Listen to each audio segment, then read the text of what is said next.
Fala galera, aqui é o professor Tiago e hoje falaremos sobre cinemática. A cinemática é a parte da mecânica que se preocupa em descrever o movimento. Mas antes de tudo, o que é movimento? Podemos definir movimento como a mudança do local ocupado por um objeto em determinado espaço à medida que o tempo passa. Para perceber que um objeto está se movimentando, sempre precisamos tomar um outro objeto como referência. Veja, alguém olhando o trânsito da calçada poderá afirmar que os prédios da cidade estão parados e que os carros estão em movimento. Entretanto, ele faz esse julgamento tomando o solo como referência.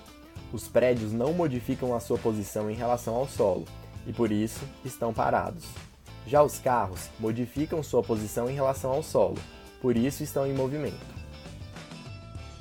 Porém, quando modificamos o observador, essa percepção muda.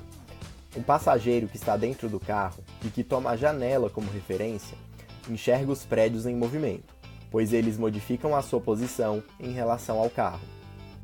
Por meio desses exemplos, podemos perceber que, ao modificarmos o referencial, a percepção do movimento muda. Nós, entretanto, ao sermos indagados sobre o movimento de um objeto, automaticamente tomamos o solo como referência.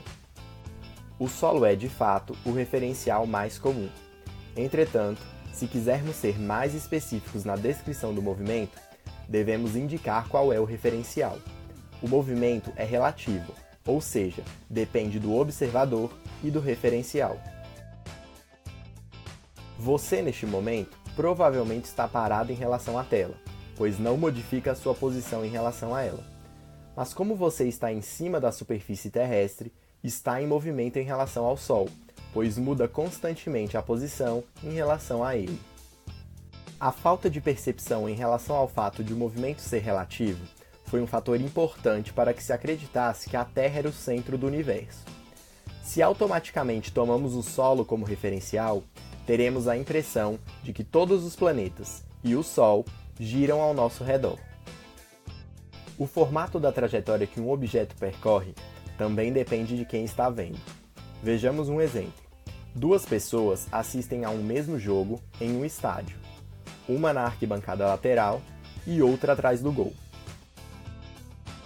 Se em determinado momento o goleiro chuta uma bola, a trajetória da mesma não é percebida igualmente pelos dois observadores. Quem está atrás do gol só verá a bola subindo e descendo. Por outro lado, o sujeito que está na lateral verá uma parábola. Analisemos outra situação. Um avião com determinada velocidade solta um pacote. Quais serão as trajetórias vistas pelos observadores no solo? A, com visão lateral, e B, com visão frontal. Inicialmente, o pacote está dentro do avião e, portanto, possui a mesma velocidade deste. Sabemos da primeira lei de Newton que o pacote tende a manter-se com essa velocidade, uma vez que nenhuma força é aplicada contra o movimento que executa na horizontal. Dessa forma, apesar de começar a descer, o pacote acompanha o avião. Diante dessas informações, o observador A verá o pacote se movimentando para a direita, acompanhando o movimento do avião, e para baixo, atraído pela Terra.